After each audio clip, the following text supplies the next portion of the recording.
everyone.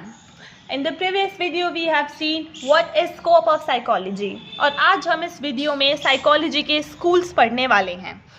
Psychology आज एक separate science और एक सेपरेट सब्जेक्ट है। क्यों? क्योंकि आज साइकोलॉजी में एक्सपेरिमेंट्स होते हैं। पहले एक्सपेरिमेंट्स नहीं होते थे, पहले सिर्फ डिफरेंट फिलोसोफर्स थे जो अपनी डिफरेंट थ्योरीज देते थे, जो डिफरेंट अपने कुछ भी अजम्पशंस करते थे और उनके बेसिस पे वो अपनी बातें प्रूव करते थे। लेकिन आज हमारे पास डिफरेंट एक्सपेरिमेंटर्स और साइकोलॉजिस्ट्स हैं जो साइकोलॉजी में हर चीज़ को थ्रू एक्सपेरिमेंट्स प्रूव करते हैं। तो आज हम जो सबसे पहले स्कूल करने वाले हैं दैट इज़ एसोशियनिज्म। एसोशियनिज्म क्या है? ये एक very first school of psychology है। इसको हम प्रॉपरली स्कूल भी नहीं कह सकते, ये जस्ट एक प्रिंसिपल है। तो जो एसोशियनिज्म स्कूल है वो क्या कहता है कि that it is more a principle than a school of psychology that complex ideas are formed from the association of simpler ideas। कि जो कॉम्प्लेक्स आइडियाज़ होते हैं, मतलब जो बड़े आइडियाज़ होते हैं, वो छोटे आइडियाज़ यानी कि सिंपल आइडियाज़ को मिलाकर बनते हैं। ये इस स्कूल का एक प्रिंसिपल है, ठीक है। अब उसके बाद जो एसोशियनिज्म स्कूल था उसमें दो तरह के एसोशियनिस्ट्स थे, एक थे ओल्डर एसोशियनिस्ट्स और एक थे नए एसोशियनिस्ट्स। तो जो ओल्डर एसोशियनिस्ट थे वो फिलोसोफर्स थे और जो नए एसोशियनिस्ट्स थे वो एक्सपेरिमेंटर्स थे। इनमें क्या डिफरेंस है? फिलोसोफर्स जो थे वो बिना कोई एक्सपेरिमेंट करे या फिर वो बिना कुछ अपनी एक्सपेरिमेंटेशन के थ्रू, बिना किसी एक मेथड के थ्रू वो एजम्पशंस करते थे सिर्फ, और उन एजम्पशंस के बेसिस पे वो अपनी बातें को प्रूव करते थे। लेकिन एक्सपेरिमेंटर्स जो थे वो प्रॉपर साइकोलॉजी के अंदर एक्सपेरिमेंट्स करते थे और फिर उसके बाद वो हमें कुछ भी बात प्रूव करते थे साइंटिफिकली, ठीक है। तो ओल्डर एसोशियनिस्ट्स में आते हैं एरिस्टोटल, ये ग्रीक फिलोसोफर थे, जॉन लॉक, थॉमस ब्राउन। और नए एसोशियनिस्ट्स में आते हैं एबिंगहॉस, थॉर्नडाइक और पावलोव। ये तीन नए एसोशियनिस्ट्स थे और ये तीन ओल्डर एसोशियनिस्ट थे। अब हम इन तीनों की थ्योरीज के बारे में पढ़ेंगे या फिर इन्होंने जो भी स्कूल के अंदर अपनी बातें बोली हैं हम उनके बारे में पढ़ेंगे, और जो भी इन्होंने एक्सपेरिमेंट्स दिए हैं हम वो चीज़ देखेंगे। तो जो एसोशियनिस्ट थे ओल्डर और न्यूअर, इनके बीच में क्या डिफरेंस है? ओल्डर एसोशियनिस्ट फिलोसोफर्स थे, नए एसोशियनिस्ट एक्सपेरिमेंटर्स थे। एज आई सेड बिफोर कि एक्सपेरिमेंट करके अपनी बातों को साइंटिफिकली प्रूव करने में बिलीव रखते थे, और फिलोसोफर्स जस्ट अपने कुछ अजम्पशंस लगाए, अजम्पशंस के बेसिस पर उन्होंने अपनी कुछ भी बात बोल दी, कोई प्रॉपर एक्सपेरिमेंटेशन उन्होंने नहीं किया। ओल्डर एसोशियनिस्ट मेमोरी के ऊपर फोकस करते थे और नए एसोशियनिस्ट लर्निंग के ऊपर फोकस करते थे। ओल्डर एसोशियनिस्ट जो है पहले वो किसी चीज़ का इफेक्ट पढ़ते थे और फिर कॉज पढ़ते थे, लेकिन नए एसोशियनिस्ट जो थे वो पहले किसी चीज़ का कॉज पढ़ते थे, studied the cause and then effects, ठीक है। पहले हम किसी चीज़ का कॉज पढ़ेंगे कि ये चीज़ क्यों हुई और फिर हम उसका इफेक्ट पढ़ेंगे, लेकिन ओल्डर एसोशियनिस्ट पहले इफेक्ट पढ़ेंगे कि हुआ क्या है और फिर कॉज पढ़ेंगे कि ये हुआ क्यों है। तो ये इनके डिफरेंसेस हैं ओल्डर एंड नए एसोशियनिस्ट के बीच में। अब ओल्डर एसोशियनिस्ट में जैसे मैंने बोला कि सबसे पहले एरिस्टोटल आते हैं जो कि कौन है? एक ग्रीक फिलोसोफर है। तो ओल्डर एसोशियनिस्ट में जो एरिस्टोटल थे उन्होंने सबसे पहले क्या दिया? उन्होंने एक अपना प्राइमरी लॉ ऑफ एसोसिएशन दिया। उन्होंने बोला कि जो सिमिलर आइडियाज़ होते हैं, अपोजिट आइडियाज़ होते हैं और कंटिगुअस आइडियाज़ होते हैं, इन तीनों का आपस में एसोसिएशन होता है। यानी कि जो चीज़ें एक जैसी होती हैं वो आपस में एसोसिएट करती हैं, जो अलग अलग होती हैं वो आपस में एसोसिएट करती हैं, और जो एक साथ जाती है जैसे फॉर एग्जाम्पल पेन और कॉपी, कप एंड सॉसर, ये आपस में एसोसिएट करते हैं। तो एरिस्टोटल का ये एक आइडिया था और उन्होंने इन चीज़ों को क्या बताया कि ये चीज़ जो ये इसका आइडिया है उसका आइडिया था ये प्राइमरी लॉ ऑफ एसोसिएशन का। फिर उसके बाद आता है जॉन लॉक। जॉन लॉक जो है उन्होंने बताया था कि एक जो इन्फेंट होता है, ठीक है, वो tabula rasa है। tabula rasa मीन्स एक ब्लैंक टैबलेट, उसको कुछ नहीं पता होता। जो एक मतलब इन्फेंट होता है, जो बहुत छोटा बच्चा होता है, उसको कुछ भी नहीं पता होता, वो एक ब्लैंक टैबलेट होती है। जब वो बड़ा होता है तो उसके जो एक्सपीरियंसेस होते हैं वो उस ब्लैंक टैबलेट को क्या करते हैं? फिल करते हैं, ठीक है।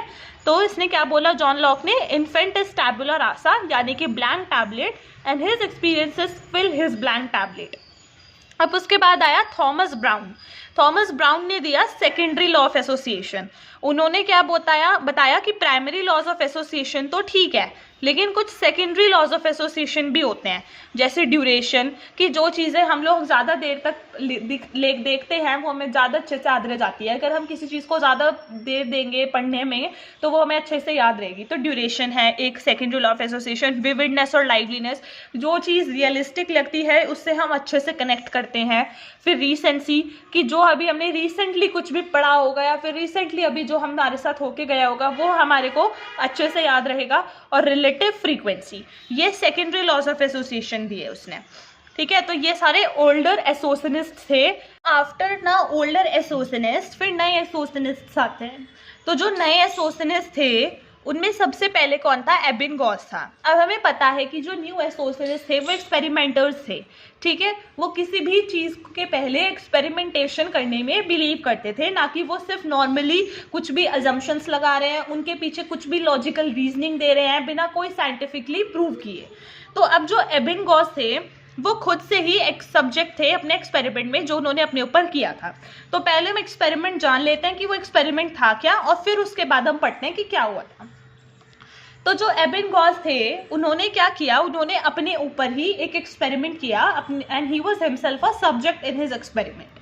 तो उन्होंने मतलब नॉनसेंस सिलेबल्स का यूज़ किया। नॉनसेंस सिलेबल्स क्या थे? जैसे जिसमें बीच में तो वॉवल और फिर 2 कॉन्सोनेंट्स, मतलब 3 वर्ड्स हैं और एक वर्ड बीच में जो है वो वॉवल है और 2 ये बाकी कॉन्सोनेंट्स हैं। तो इन्होंने ऐसे नॉनसेंस सिलेबल्स ले लिए और उन्होंने इन नॉनसेंस सिलेबल्स को एक पेपर में नोट डाउन कर लिया, और ये अराउंड 15 नॉनसेंस सिलेबल्स इन्होंने ऐसे ले लिए।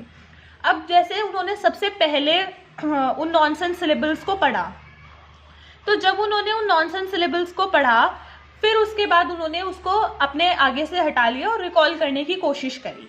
फिर उसके बाद उन्होंने ऐसे ही दोबारा पढ़ा, फिर ऐसे ही वो करते चले गए। तो उन्होंने ये चीज़ देखी कि जितनी बार उन्होंने पढ़ा इन नॉनसेंस सिलेबल्स को उतनी ईजिली उन्होंने रिकॉल कर पाए। मतलब क्या होता है कि जैसे फॉर एग्जाम्पल अगर हम जिस चीज़ को बार बार पढ़ते हैं तो वो हमें अच्छे से याद हो जाती है। तो जब हम एक बार हमने याद, सबसे पहली बार जब हम याद करेंगे तो हमें ज़्यादा प्रॉब्लम आती है उसे याद करने में, लेकिन जब हमें एक बार याद हो जाती है और हम उसको दोबारा याद करने बैठते हैं तो हमें कम टाइम लगता है, ठीक है, और हम गलतियां भी कम करते हैं। तो जितनी ज़्यादा बार आप किसी चीज़ को पढ़ते हो उतनी ज़्यादा बार वो आपको अच्छे से याद भी हो जाती है और आपको रिकॉल करने में टाइम भी कम लगता है और आपके एरर्स भी कम हो जाते हैं। तो एबिंगहॉस ने यही एक्सपेरिमेंट किया था कि एबिंगहॉस ने, सबसे पहले हमें ये बात याद रखनी है कि जो एबिंगहॉस उसने एक एक्सपेरिमेंट किया जिसमें वो खुद ही एक सब्जेक्ट थे। इन्होंने नॉनसेंस सिलेबल्स का यूज़ किया। नॉनसेंस सिलेबल्स वो कि जहाँ पे 2 कॉन्सोनेंट्स और एक वॉवल, इन्होंने नॉनसेंस सिलेबल्स की एक लिस्ट प्रिपेयर कर ली और उन्होंने उन नॉनसेंस सिलेबल्स को बहुत सारे अटेम्प्ट्स में याद किया। तो उन्होंने देखा कि जितनी बार उन्होंने उसको याद किया उतने अच्छे से वो ज़्यादा बार उसमें मास्टरी कर रहे थे, ठीक है। कि मतलब मैं अगर किसी चीज़ को सबसे पहली बार पढ़ूंगी तो मुझे ज़्यादा टाइम लगेगा और मैं गलतियाँ भी ज़्यादा करूँगी। फिर दूसरी बार पढ़ूंगी तो पहले से कम टाइम लगेगा और मेरी गलतियाँ भी कम होंगी। फिर तीसरी बार पढ़ूंगी तो और कम लगेगा और ऐसे ही चलता रहेगा।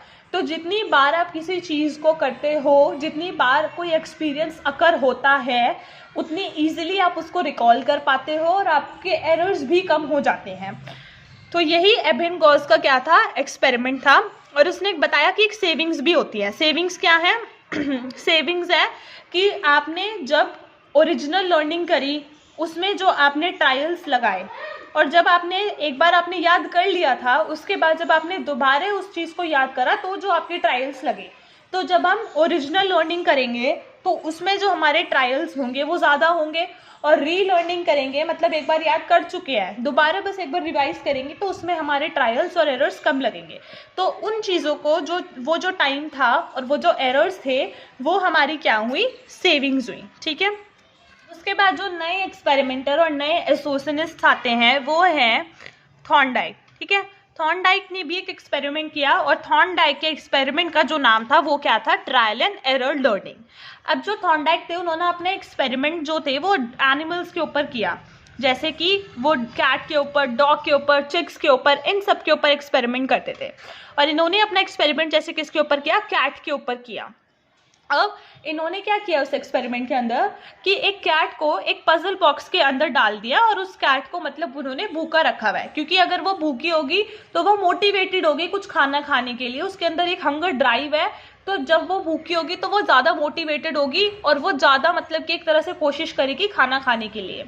और अब उन्होंने उस पजल बॉक्स के बाहर उसके लिए कुछ खाना रख दिया जिससे कि वो अंदर पजल बॉक्स में जाए और वो बाहर आने के अटेम्प्ट्स करे, बाहर आने के लिए वो ट्रायल्स करे।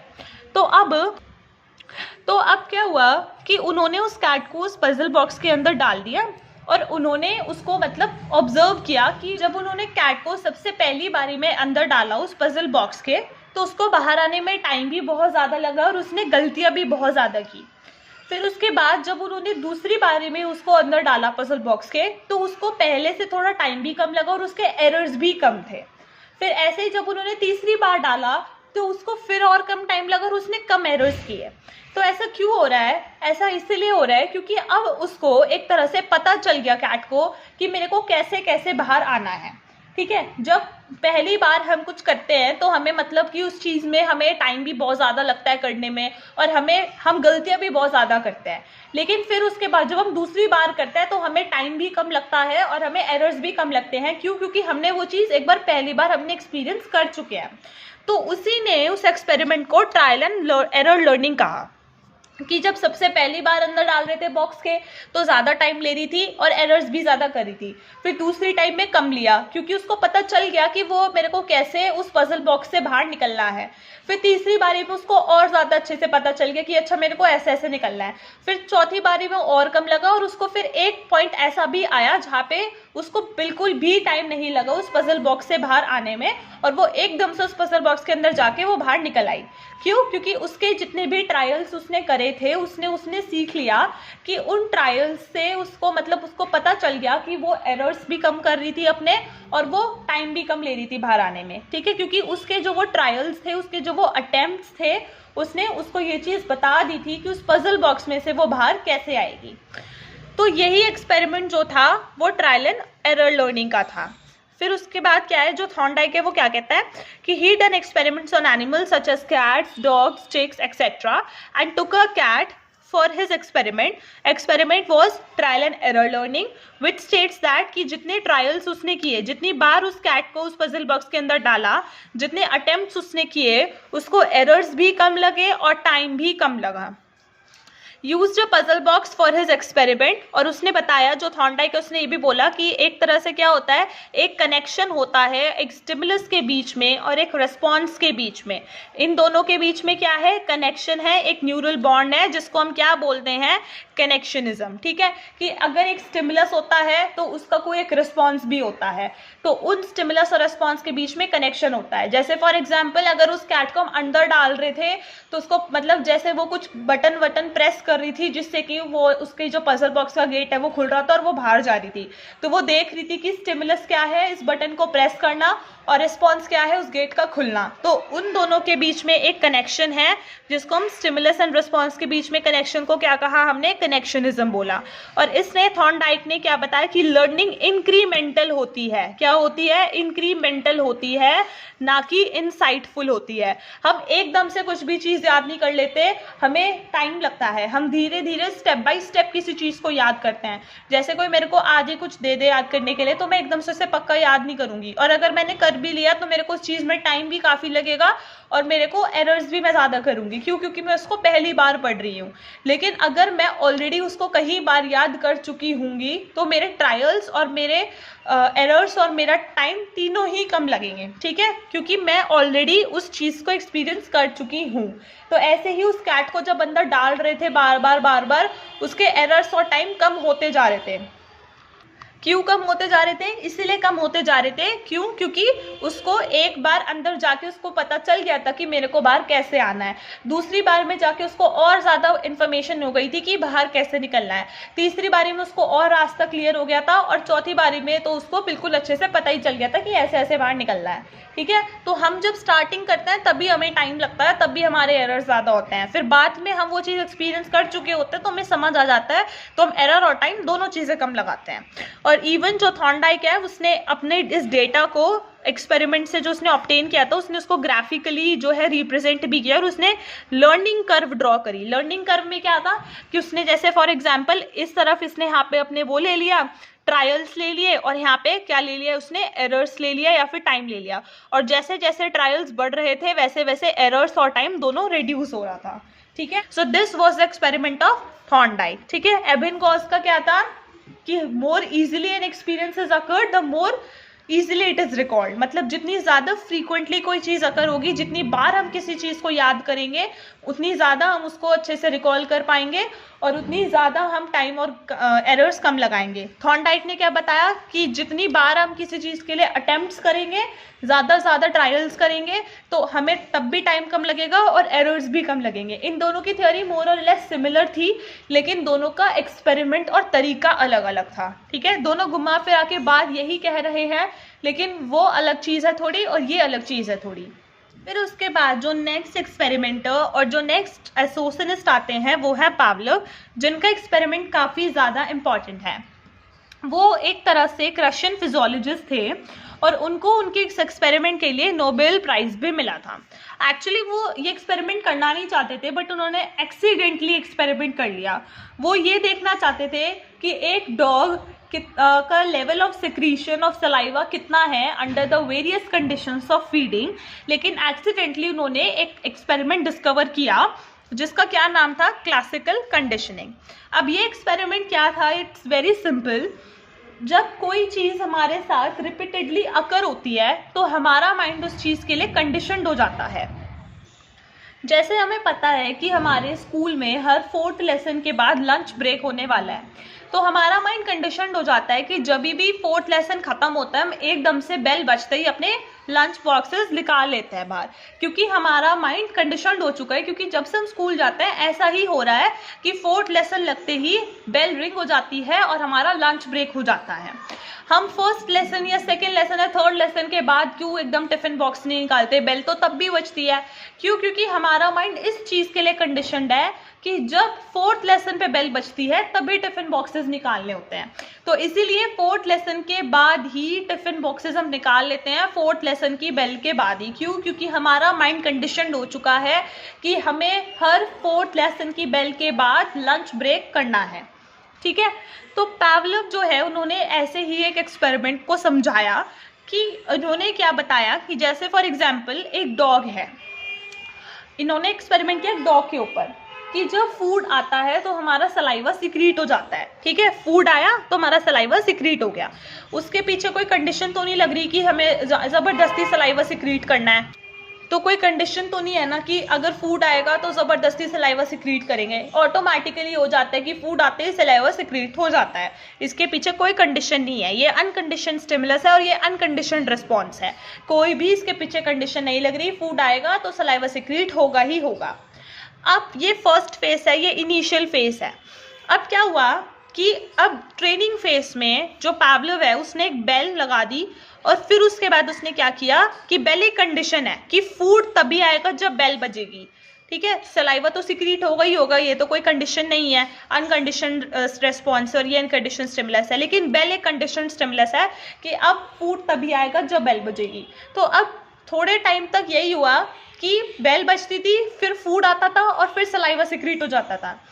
तो जब ये चीज़ कंटिन्यूसली रिपीटेटिवली होती चली गई तो डॉग को ये चीज़ पता हो गई, ये डॉग का माइंड इस चीज़ के लिए कंडीशनड हो गया कि अब जब बेल बजेगी तभी फूड आएगा। तो अब उसने क्या किया, अब उसने इवन फूड की भी वेट नहीं की। अब उसका माइंड कंडीशनड हो गया कि बेल बजते ही फूड तो आना ही आना है। तो बेल बजते ही उसका सलाइवा सिक्रीट हो गया, यानी कि अब उसका सलाइवा कंडीशनड हो गया बेल से। और बेल क्या था, कंडीशन स्टिमुलस था। क्या है कि मतलब जब कोई चीज रिपीटेटिवली अकर होती है तो हमारा माइंड उस चीज के लिए कंडीशनड हो जाता है।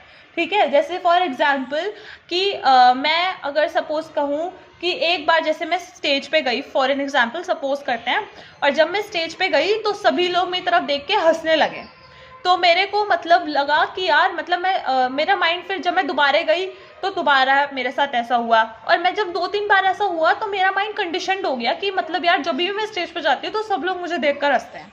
तो कोई भी चीज़ जब तुम्हारे साथ रिपीटेटिवली अकर होती है तो वो चीज़ तुम्हारे माइंड को कंडीशन कर देती है, ठीक है। तो ऐसे ही डॉग का माइंड कंडीशन हो गया था बेल से, कि जब बेल बजती है तो फूड तो आता ही आता है, तो उसने फूड का वेट भी नहीं किया और बेल के बजते ही सलाइवा सिक्रीशन हो गया, ठीक है। तो फूड है तो ऑब्वियसली सलाइवा आएगा, कोई कंडीशन नहीं है इसके पीछे, अनकंडीशन स्टिमुलस और अनकंडीशन रिस्पॉन्स है। अब हमने फूड के साथ एक कंडीशन एसोसिएट कर दी कि सलाइवा तो तभी फूड तो तभी आएगा जब बेल बजेगी। तो बेल एक कंडीशन स्टिमुलस है, फूड एक अनकंडीशनड स्टिमुलस है और सलाइवा एक अनकंडीशनड रिस्पॉन्स है। और जब ये चीज़ रिपीटेटिवली अकर हुई तो अब उसके बाद बेल के बजते ही सलाइवा सिक्रीट हो गया। तो सलाइवा अब कंडीशनड हो गया किससे? बेल से, कि सलाइवा एकदम सिक्रीट हो जाएगा जब बेल बजेगी, ठीक है। तो ये क्लासिकल कंडीशनिंग का एक्सपेरिमेंट था। हमने देख लिया है कि जो एसोसिएशनिज्म स्कूल था उसमें उसका प्रिंसिपल क्या था, ओल्डर एसोसिएशनिस्ट्स क्या कहते थे, नए एसोसिएशनिस्ट्स क्या कहते थे, ओल्डर एसोसिएशनिस्ट के क्या एक्सपेरिमेंट्स थे और उनमें कौन कौन थे, वो फिलोसोफर्स थे। और फिर उसके बाद जो न्यू एसोसिएशनिस्ट थे वो एक्सपेरिमेंटर्स थे, उनके क्या एक्सपेरिमेंट्स थे और उन्होंने क्या अपनी थियोरीज और लॉज दिए। अब हम एसोसिएशनिज्म स्कूल के कुछ कॉन्ट्रीब्यूशंस और कुछ क्रिटिसिज्म देख लेते हैं। तो इन्होंने क्या कॉन्ट्रीब्यूशंस दिए कि इन्होंने स्टिमुलस रिस्पॉन्स की रिलेशनशिप बताई, ठीक है। उसने थॉर्नडाइक ने बताया था ना कि एक न्यूरल कनेक्शन और एक न्यूरल बॉन्ड होता है, कि एक स्टिमुलस होता है तो उससे रिस्पॉन्स होता है, तो उन दोनों के बीच में एक कनेक्शन होता है, ठीक है। फिर उसके बाद इन्होंने लर्निंग की बात की, मेमोरी की बात करी, तो यानी कि इन्होंने कॉग्निटिव साइकोलॉजी में काफ़ी कंट्रीब्यूशन दिया है, कॉग्निटिव एस्पेक्ट्स ऑफ साइकोलॉजी में। फिर इस स्कूल का कुछ क्रिटिसिज्म भी है। तो ये क्रिटिसिज्म है कि कुछ लोग बोलते हैं कि तुमने कुछ भी नहीं किया, तुमने हर चीज़ को बस एसोसिएट कर दिया, कि साथ दिखने वाली चीज़ें एक जैसी हैं, एसोसिएट करती हैं, अलग अलग देखने वाली चीज़ें अलग अलग होने वाली चीज़ एसोसिएट करती हैं, एक साथ जाने वाली चीज़ एसोसिएट करती हैं, या फिर तुमने कुछ भी नहीं किया, तुमने जस्ट हर एक चीज़ को एसोसिएट कर दिया उठा के। फिर उसके बाद इन्होंने इवन ये भी बोला कि जैसे थॉर्नडाइक ने ये चीज़ बोली थी कि ह्यूमन बींग्स जो होते हैं वो इंक्रीमेंटल लर्निंग करते हैं, कि वो स्टेप बाय स्टेप लर्निंग करते हैं, ना कि एकदम लर्न करते हैं। तो उन्होंने ये चीज़ भी बोली कि रैशनल ह्यूमन बींग्स जो हैं वो तो इनसाइटफुल लर्निंग करते हैं, कि उनको एकदम याद आता है, ना कि इंक्रीमेंटल स्टेप बाय स्टेप याद करेंगे, ठीक है, for the betterment.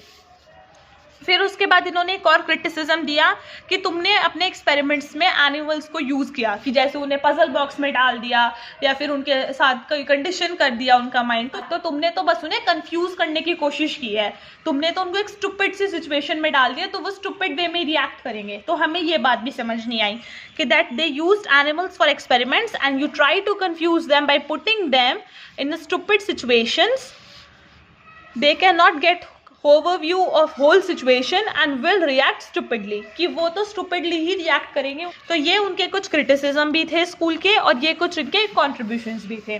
So that's all for today's video. Next video में we will start with the second school of psychology, which will be structuralism. Thank you. Hope you like the video.